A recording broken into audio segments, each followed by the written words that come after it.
ದಿವಟಗಿ ಮೇಲೆ ಹಲ್ಲೆ ಖಂಡಿಸಿ ಮನವಿ. ಬೆಳಗಾವಿ ಜಿಲ್ಲೆಯ ಸವದತ್ತಿ ತಾಲೂಕಿನ ಯಲ್ಲಮ್ಮ ದೇವಸ್ಥಾನದಲ್ಲಿ ದರ್ಶನಕ್ಕಾಗಿ ಸರದಿಯಲ್ಲಿ ನಿಂತ ಹುಬ್ಬಳ್ಳಿ ಮೂಲದ ದಂಪತಿ ಮತ್ತು ಕಾನ್ಸ್ಟೇಬಲ್ ಮಧ್ಯೆ ನಡೆದ ವಾಗ್ವಾದ ತಾರಕಕ್ಕೇರಿ ವ್ಯಕ್ತಿಯೊಬ್ಬನನ್ನು ಕಾನ್ಸ್ಟೇಬಲ್ ಥಳಿಸಿದ ಘಟನೆ ನಡೆದಿತ್ತು. ಇದರ ಭಾಗವಾಗಿ ಶ್ರೀರಾಮ ಸೇನಾ ಸಂಸ್ಥಾಪಕ ಪ್ರಮೋದ್ ಮುತಾಲಿಕ್ ಅವರ ನೇತೃತ್ವದಲ್ಲಿ ಶ್ರೀರಾಮ ಸೇನಾ ಧಾರವಾಡ ಜಿಲ್ಲಾ ಅಧ್ಯಕ್ಷ ಅಣ್ಣಪ್ಪ ದಿವಟಗಿ ಮೇಲೆ ಹಲ್ಲೆ ಖಂಡಿಸಿ ಹಲ್ಲೆ ಮಾಡಿದ ಪೊಲೀಸ್ ಮತ್ತು ಹೋಂಗಾರ್ಡ್ ಮೇಲೆ ಕಾನೂನು ಕ್ರಮ ತೆಗೆದುಕೊಂಡು ಅಮಾನತು ಮಾಡಿ ಕಠಿಣ ಶಿಕ್ಷೆ ನೀಡಬೇಕೆಂದು ಆಗ್ರಹಿಸಿದರು.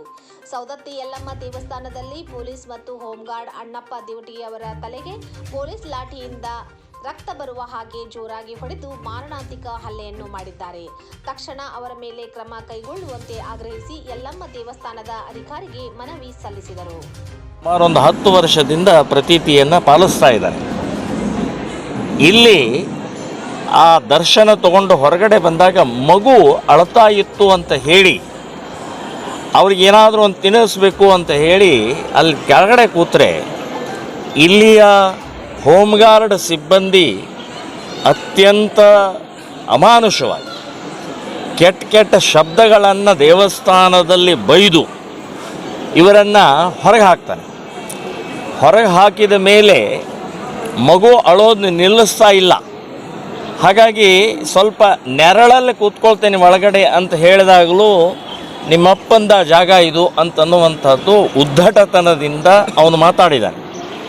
ಆದರೂ ಇವರು ಕೇಳ್ಕೊಂಡು ಸುಮ್ಮನೆ ಇರುವಂಥ ಸಂದರ್ಭದಲ್ಲಿ ಇವನು ದುಡ್ಡು ತೊಗೊಂಡು ಒಳಗಡೆ ಬಿಡ್ತಾ ಇರೋದನ್ನ ನೋಡಿದ ಮೇಲೆ ಅವಾಗ ಇವರು ಸಿಟ್ಟಿನಿಂದ ಹೇಳಿದ್ದಾರೆ, ದುಡ್ಡು ತೊಗೊಂಡು ಬಿಡ್ತಾ ಇದೆಯಲ್ಲೋ, ಮಗು ಆಳ್ತಾ ಇದೆ, ನಿನಗೇನಾದರೂ ಬುದ್ಧಿ ಇದ್ದಿದೆ ಅಂತ ಅನ್ನೋವಂಥದ್ದು ಮಾತನ್ನು ಹೇಳಿದಾಗ ಅವನು ಉಲ್ಟಾ ಪಲ್ಟಾ ಮಾತಾಡಿ ಪೊಲೀಸನ್ನು ಕರ್ಕೊಂಡು ಬಂದು ಇವರು ದೇವಸ್ಥಾನದಿಂದ ದೂರದಲ್ಲಿ ಹೋಗಿ ಅಲ್ಲಿ ಕೂತ್ಕೊಂಡು ಇನ್ನೇನು ಮಗುಗೆ ಡಬ್ಬಿ ತೆಗೆದು ತಿನ್ನಿಸ್ಬೇಕು ಅನ್ನೋ ಹೊತ್ತಿಗೆ ಪೊಲೀಸರು ಬಂದು ಅಮಾನುಷವಾಗಿ ಈ ನಮ್ಮ ಜಿಲ್ಲಾ ಅಧ್ಯಕ್ಷನ ತಲೆಗೆ ಹೊಡೆದಿದ್ದಾರೆ. ಹೊಡೆದಿದ್ದು ಬರೀ ಒಂದು ಕೈಲೇ ಅಲ್ಲ, 2 ಕೈ ತಗೊಂಡು ಈಗ ಎಮ್ಮೆ ದನಕ್ಕೆ ಹೊಡಿತಾರಲ್ಲ ಹಾಗೆ ಹೊಡೆದಿದ್ದಾರೆ. ಸೊ ಏನು ತಪ್ಪೇನು, ಅಪರಾಧ ಏನು, ಏನು ಮಾಡಿದ್ರಿ? ಇಲ್ಲಿ ಕಳ್ತನ ಆಯಿತಾ, ಕೊಲೆ ಆಯಿತಾ, ರೇಪ್ ಆಯಿತಾ, ಅಥವಾ ಇನ್ನೇನಾಯ್ತು? ಇಲ್ಲಿ ಮಗುಗೆ ಅಳ್ತಾ ಇದೆ, ಒಂದು ತಿಂಡಿ ಕೊಡಿಸ್ಬೇಕು, ಶಾಂತಗೊಳಿಸ್ಬೇಕು ಅನ್ನುವಂಥದ್ದು ಇಷ್ಟೇ ಇದದು. ಹೌದು, ಇವರು ಬೈದಿರಬಹುದು, ಯಾಕೆ ಬೈಬಾರ್ದಾ? ಮಗು ಅಳ್ತಾ ಇರುವಂಥದ್ದು ಶಾಂತ ರೀತಿಯಿಂದ ಒಂದು ವರ್ತನೆ ಮಾಡುವಂಥದ್ದು ಇಲ್ಲಿ ಪೊಲೀಸ್ ಮತ್ತು ಆ ವ್ಯಕ್ತಿ, ನಾನು ಹೇಳೋದು ಎಲ್ಲ ಪೊಲೀಸರಲ್ಲ, ಎಲ್ಲ ಹೋಮ್ಗಾರ್ಡ್ಸು ಅಲ್ಲ, ಅವರು ಇಬ್ಬರು ಮಾತ್ರ ನಡ್ಕೊಂಡದ ರೀತಿ ರಾಕ್ಷಸಿ ರೀತಿಯ ನಡವಳಿಕೆ ಮಾಡಿದ್ದಾರೆ. ಮತ್ತು ಪೊಲೀಸ್ ಡಿಪಾರ್ಟ್ಮೆಂಟಲ್ಲಿ ಒಂದು ಕಾನೂನಿದೆ, ಮೊಣಕಾಲಿನ ಕೆಳಗಡೆ ಹೊಡಿಬೇಕು ಅಂತ ಅನ್ನೋದಿದೆ. ಗುಂಡು ಹೊಡಿಬೇಕಾದ್ರೂ ಮೊಣಕಾಲಿನ ಕೆಳಗಡೆ ಗುಂಡು ಹೊಡಿತಾರೆ, ಲಾಠಿ ಏಟು ಮಾಡಬೇಕಾದ್ರೂ ಮೊಣಕಾಲಿನ ಕೆಳಗಡೆಗೆ ಮಾಡ್ತಾರೆ. ಇದು ಏನಿಲ್ಲ, ನೇರವಾಗಿ ತಲೆಗೆ ಹೊಡೆದಿದ್ದರಿಂದ ಹೊಲಿಗೆ ಬಿದ್ದಿದೆ. ಹೊಲಿಗೆ ಬಿದ್ದು ರಕ್ತ ಬೊಂಬಾಟಾಗಿದೆ. ಆ ಪೇಪರ್ ಇದು ಕೊಡ್ರ, ಫೋಟೋ ಕೊಡ್ರ. ಅಂಥ ಭಯಾನಕವಾಗಿ ಹೊಡೆದಂಥ ಇದು ಘಟನೆಯನ್ನು ನಾವು ಖಂಡಿಸಬಾರ್ದ? ಇದು ನೋಡಿ, ಇಡೀ ಇದು ರಕ್ತಮಯ ಆಗಿದೆ. ಇದು ಏನು ಹೇಳುತ್ತೆ ಇದು? ಮತ್ತು ಇದರಲ್ಲಿ ರಕ್ತ ಹಾಕಿ ಬೆಳೀತಾ ಇದೆ, ಸೋರ್ತಾ ಇದೆ, ಇನ್ನೂ ಇದಾಗ್ತಾ ಇದೆ. ಇನ್ನೂ ಬೈಯೋದೇ ಮಾಡೋದು ಇವರು. ಈ ವ್ಯಕ್ತಿನ ಆಸ್ಪತ್ರೆಗೆ ಕರ್ಕೊಂಡೋಗಿ ಟ್ರೀಟ್ಮೆಂಟ್ ಕೊಡುವಂಥ ಮಾನವೀಯತೆ ಇಲ್ವ ಇದರಲ್ಲಿ? ಸೊ ಈ ರೀತಿಯ ವರ್ತನೆಯ ಹಿನ್ನೆಲೆಯಲ್ಲಿ ಇವತ್ತು ನಾವು ಪ್ರತಿಭಟನೆಯ ಹಿನ್ನೆಲೆಯಲ್ಲೇ ಬಂದಿದ್ದೀವಿ. ನಮಗೆ ಹಕ್ಕಿದೆ, ನಮ್ಮ ದೇವಸ್ಥಾನ ಇದು. ಲಾಠಿ ಹಾಕಿ ಹೊಡಿತೀರ? ಯಾವ ಹಿನ್ನೆಲೆಯಲ್ಲಿ ಹೊಡಿತಾ ಇದ್ದೀರಿ ನೀವು?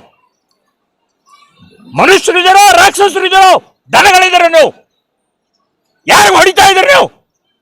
ಬರೇ ನಮ್ಮ ಜಿಲ್ಲಾ ಅಧ್ಯಕ್ಷ ಅಂತ ಅಲ್ಲ, ಇದು ಭಕ್ತಾದಿಗಳು ಇಲ್ಲಿ ಕಷ್ಟದಿಂದ ನೋವಿನಿಂದ ಉಪವಾಸ ಮಾಡಿ ಉರುಳು ಸೇವೆ ಮಾಡಿ ದೂರದಿಂದ 1000 ಕಿಲೋಮೀಟರ್ ದೂರದಿಂದ ಬಂದಿರ್ತಾರೆ. ಭಕ್ತರ ಜೊತೆಗೆ ಹೇಗೆ ನಡ್ಕೊಳ್ಬೇಕು ಅನ್ನೋದು ಗೊತ್ತಿಲ್ಲ ನಿಮಗೆ? ಅವರಿಬ್ಬರನ್ನ ಸಸ್ಪೆಂಡ್ ಮಾಡುವವರೆಗೆ ನಾವು ನಮ್ಮ ಹೋರಾಟ ಮುಂದುವರಿಯುತ್ತೆ ಅಂತನ್ನುವಂಥದ್ದು ಹೇಳ್ತಾ ಇದ್ದೀನಿ. ಅವರಿಬ್ಬರಿಗೆ ಶಿಕ್ಷೆ ಆದರೆ ಉಳಿದವರಿಗೆ ಎಲ್ಲ ಬಾಯಿ ಮುಚ್ಕೊಂಡು ಬಾಲ ಮುದ್ಕೊಂಡಿರ್ತಾರೆ. ಹೇಗೆ ನಡವಳಿಕೆ ಮಾಡಬೇಕು ಈ ಕ್ಷೇತ್ರದಲ್ಲಿ ಅಂತನ್ನುವಂಥದ್ದು.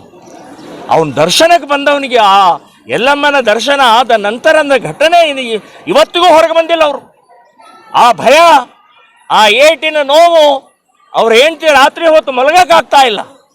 ಸೊ ಇಂಥ ಭಯಾನಕ ರಾಕ್ಷಸಿ ಪ್ರವೃತ್ತಿಯನ್ನು ಈ ಕ್ಷೇತ್ರದಲ್ಲಿ ಆಗಬಾರದು, ಆಗಿದೆ. ಆದಂಥವರು ಯಾರು ಮಾಡಿದಾರ ಅವ್ರಿಗೆ ಶಿಕ್ಷೆ ಆಗಬೇಕು ಅಂತನ್ನುವಂಥದ್ದು ನಾವು ಹೇಳೋದು. ಇದರಲ್ಲಿ ಕ್ಷಮೆ ಇಲ್ಲ, ಇದರಲ್ಲಿ ಹೊಂದಾಣಿಕೆ ಇಲ್ಲ ಅಂತನ್ನುವಂಥದ್ದು ಭಾಳ ಸ್ಪಷ್ಟವಾಗಿ ಹೇಳ್ತಾ ಇದ್ದೀವಿ. ಇನ್ನು ಉಳಿದೆಲ್ಲ ಈ ಕ್ಷೇತ್ರದಲ್ಲಿ ಕಳೆದ 6 ತಿಂಗಳ ಮುಂಚೆ ಹೇಗಿತ್ತು, ಈಗ ಹೇಗಿದೆ ಅಂತನ್ನೋದು ಭಾಳ ನಾವೆಲ್ಲ ಹೊಗಳ್ತಾ ಇದ್ದೀವಿ. ಭಾಳ ಸ್ವಚ್ಛತೆ ಇದೆ, ಭಾಳ ಶಾಂತತೆ ಇದೆ.